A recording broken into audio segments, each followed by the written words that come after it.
Guys, please stop me if you get like any silly question.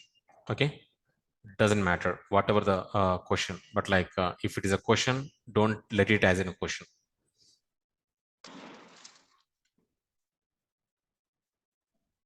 Fine. Oh, are you able to see my screen? Don't think so. Now, yesterday we discussed, okay, so what are the different kind of aspects as part of the Informatica Power Center? So there are different aspects. So as I mentioned, so you are going to perform data integration activities, data migration activities, data and like managing the data warehousing. Okay, for all these things, right? We are using ETL tools such as like Informatica Power Center or ab initio, data stage, or Databricks. So whatever it is, and the ultimate goal of use of these tools is data integration or moving of data from one place to another place. That is what the whole goal. But coming to Informatica Power Center, right? Coming to the terminologies. So we have seen yesterday the basic foundation or the kind of a basic platform what you are going to build as part of this Informatica Power Center is the mapping, right? The mapping is a collection of different kind of objects. Those objects called like sources, targets, transformations, maplets, so many things. But the basic thing you need to remember: sources, targets, transformation. That is what even a mapping, right? And the next thing is the session.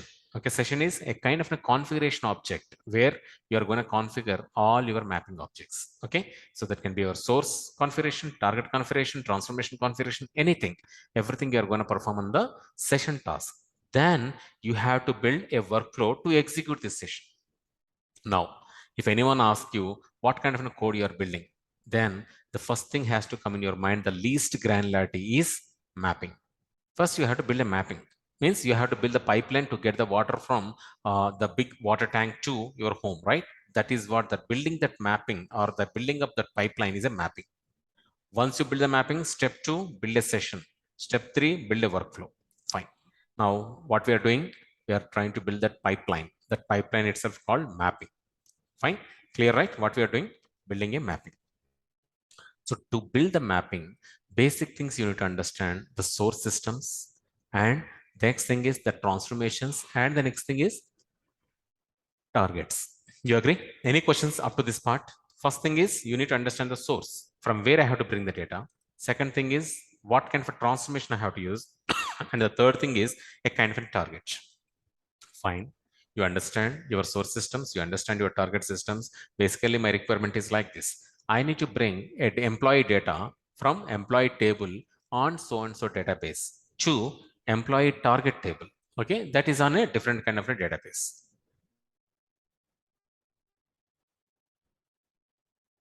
So hope just try to build a picture in your brain. Like, okay, I am bringing so and so data from employee database, or sorry, employee table, and I'm trying to load into the employee target table. Is what my goal. But how I need to do? Because your employee table on database one, it is in a different format. Okay, the kind of a style and the kind of a data types, the kind of a formats, everything is different, right?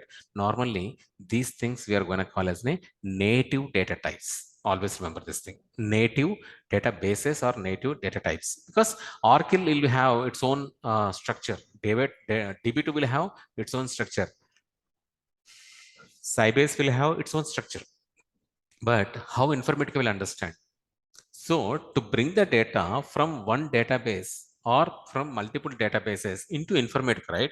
You need to have some kind of a plugin or some kind of a stage area, or like I won't call it as a stage area. I will call definitely as a plugin, which will make which will convert the kind of a native data types to the kind of an Informatica understandable data types, or that Informatica understandable formats are definitely needed a specific kind of a plugin, okay, which is very, very much closer to your source, right? So it's maybe to put in simple terms, whatever the database you're trying to bring in, okay, that database structure or the kind of language, whatever it's been built, right, it has to be understand by Informatica, or else you cannot apply any kind of a logic. For that reason, the first and most important transformation is source qualifier. Again, I'm repeating. What is the purpose of source qualifier? To make the native data types into informatic understandable format. For that purpose, we are using source qualifiers. So source qualifier is in a transformation. Yesterday we discussed like there are two types of transformation. One is active. What is the other one? Passive. What is active transformation? If I am passing 100 records, my outcome should be either greater than 100 or less than 100. So ultimately what you are going to receive, so by using a source qualifier, the number of the records, whatever it's processing, right, it's supposed it's going to be changed. Okay. So in that scenario, the source qualifier is going to be an active transformation. But there are some limitations also. Like source qualifier transformation is used only for relational databases and flat files. Okay. For example, if I am bringing like an XML file, okay, or if I am bringing a kind of a COBOL file, or if I'm bringing a web service, okay, ultimately I cannot use this source qualifier transformation, right? Now, what you have to do for those things, every object, okay, which is not part of relational as well as a flat files, right? Those objects will have their own transformations to convert them into informatic understandable format. For example, COBOL files, it's having its own transformation to bring the data into the Informatica. What is that? Normally we'll call it a normalizer, but don't get confused with all those things. Okay, XML will have XML parser. Just for sake of example, I'm saying this thing. You only focus about the source qualifier. For source qualifier, the limitation is it's only applicable for relational objects as well as flat files. Okay, this part is clear, right? Any questions on this one? Next thing. Source qualifier is not only converts the data types or like data formats into informatic understandable format from native data types. Even this can perform a kind of a filter. It can perform a kind of a sorting. It can perform a kind of a deletion of duplicates. It can perform like it can give you a space where you can write your own query. You got these points, very, very important. What exactly source qualifier will do? That is what I'm discussing here.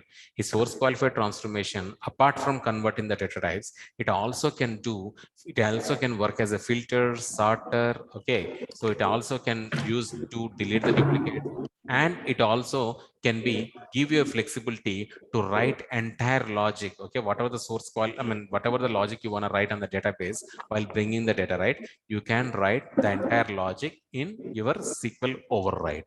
So ultimately, what exactly you have to understand here is this is the first point as part of your mapping where you can apply different kind of rules on the incoming data. But one limitation, again, this is only applicable for the relational objects. Whatever I mentioned till now, sorting, filtering, writing your own queries, only applicable for the relational database objects, not for the flat files. Okay, any questions, guys?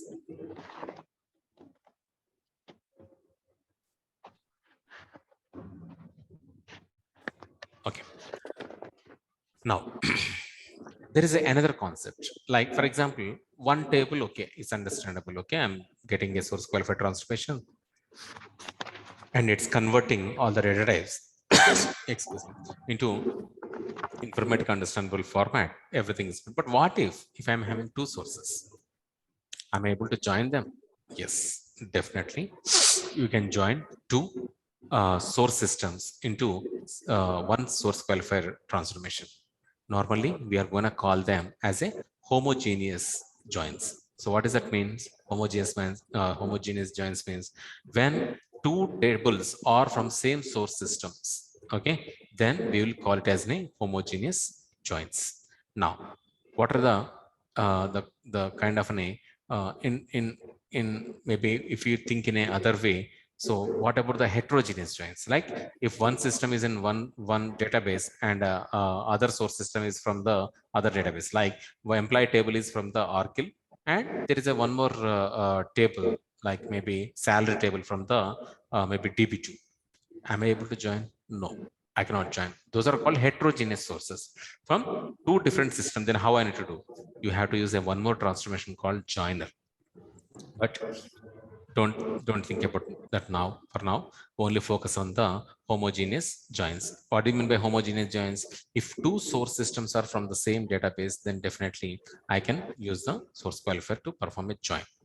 Now, can I do the same thing with the flat files? No. Okay, I cannot do that with the flat files. Or can I join like a one flat file and one relation table? No, I cannot do.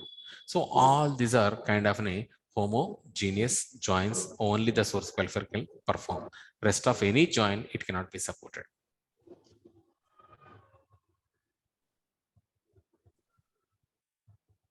Next thing, create and run pass-through mappings. What does that mean? For example, my mapping is not having any logic. Okay, only just bring the data and try to load the data into target table. No need of any kind of a transformation or data massage. In those scenarios, you can use the source qualifier transformation. Now, so this is a kind of a structure you can see on source qualifier. What you can see in this picture. So there are like 5 different tabs. Okay, forget about the last one, metadata extensions, and the transformation. The first one and last one only for the information's sake. But the middle ones, the first thing is ports. Normally, if you take like any employee table or some other table, right? Okay, we'll call it the columns, right? But here we'll call as a port. Instead of column, you will call it as a port. Okay, it's the entire thing: inventory ID, product ID, dealership ID. So 1 to 11 columns are there. Normally, we'll call them as a port. Okay, when a record is coming, right, normally data will come in a horizontal fashion. But when you passing through this thing, right, the data will be going in a kind of a vertical fashion. Okay. Shashank, do you have any questions? You're writing something. Sorry, actually, I'm testing that.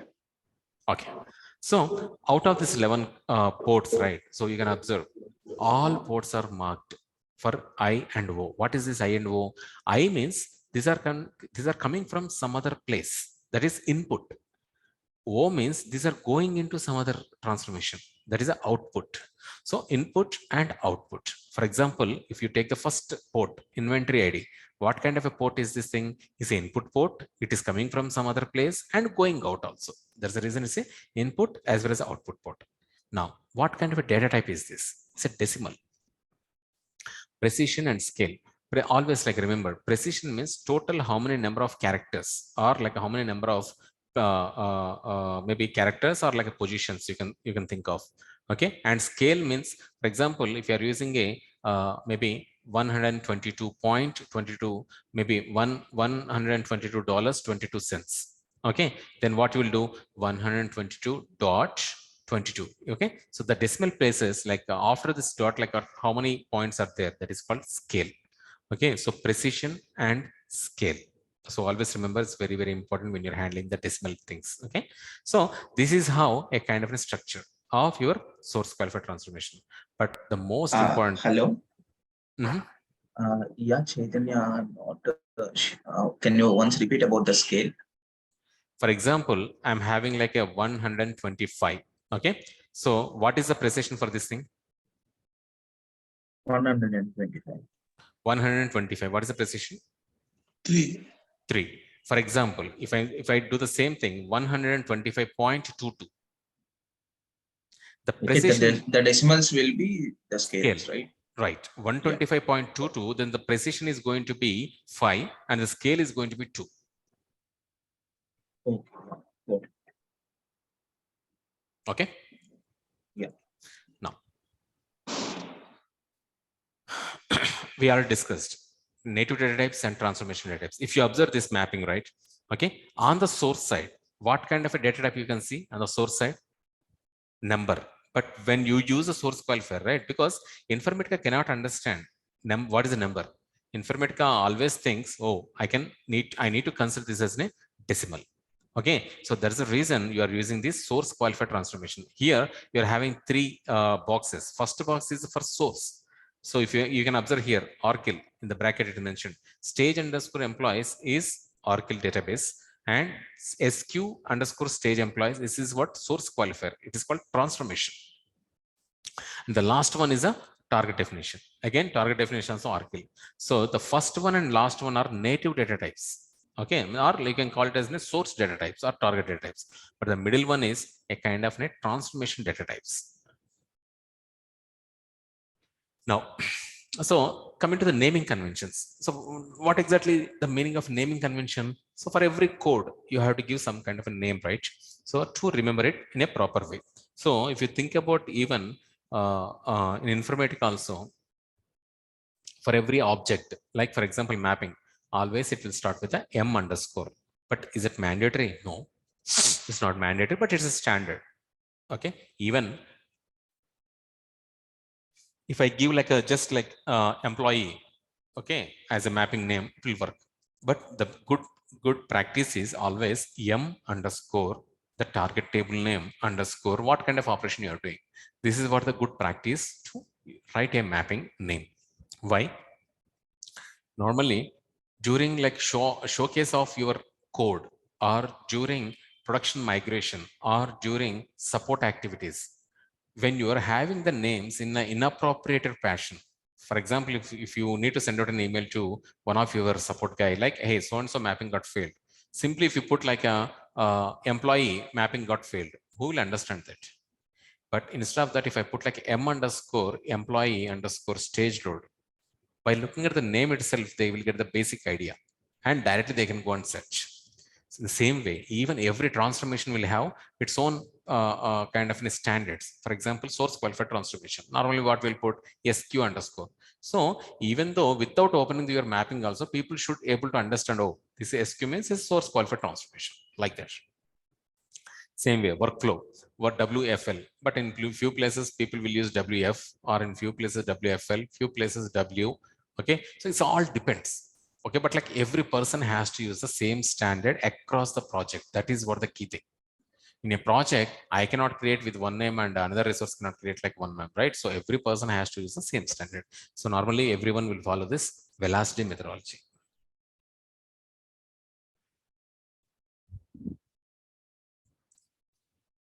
By end of this lab, not only for this one, even for IACS also we'll use the same thing.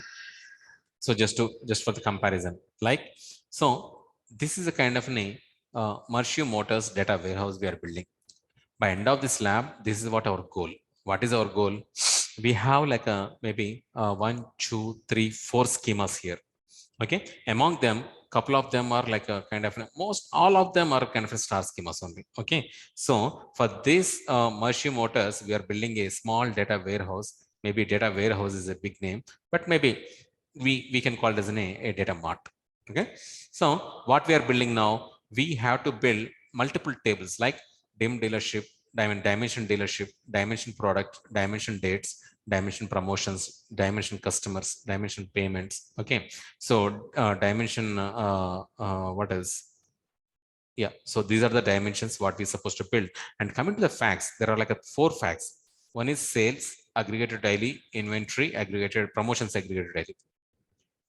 So these are the kind of facts and dimensions we are going to build. But ultimately, what we are going to do, ultimately we are going to build a small data mart if we are able to close this one. Okay, so this is kind of a model of your data warehouse. So definitely as part of the lab, you're supposed to perform all these data loads. So we do have labs like phase 1, phase 2. The phase 1, we do have, like normally what happens is in the data warehouse projects, for every project you will have a staging layer.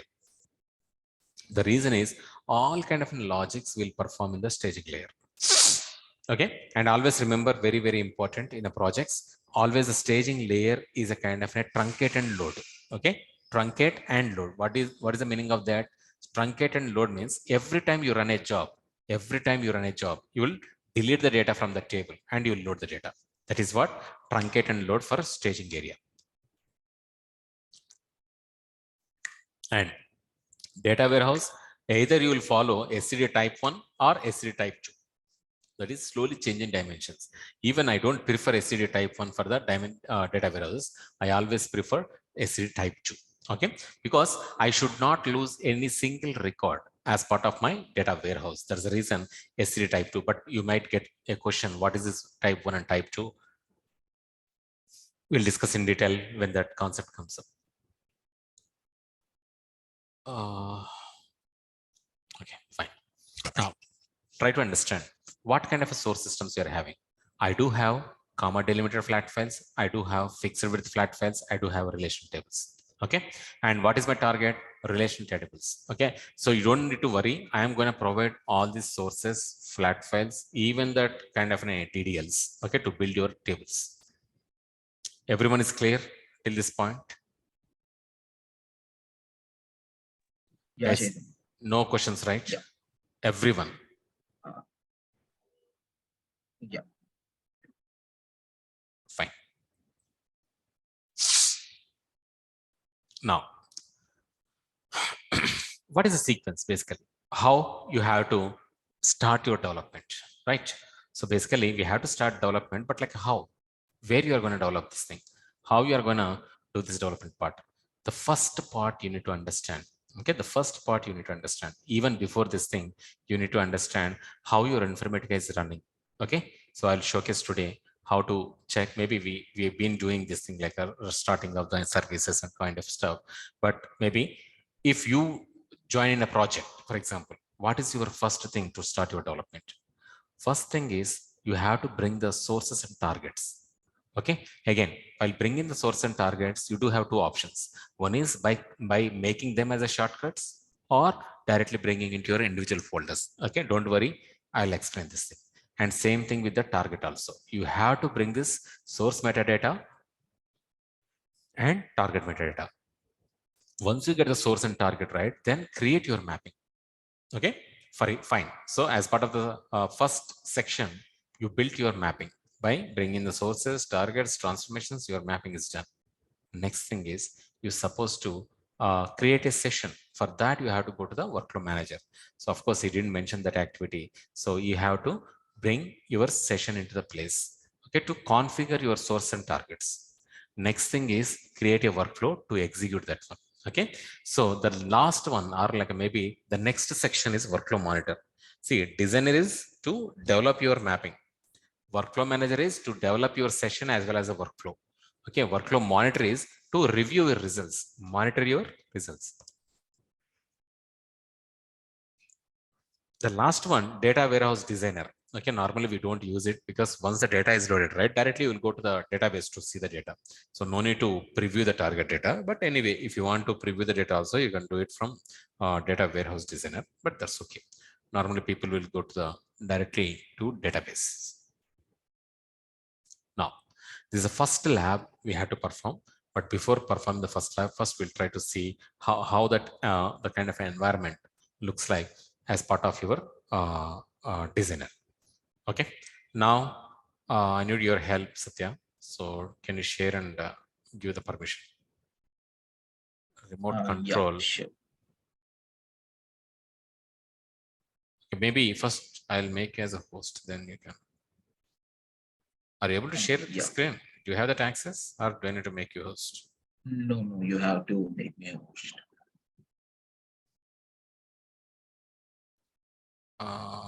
If I make you host.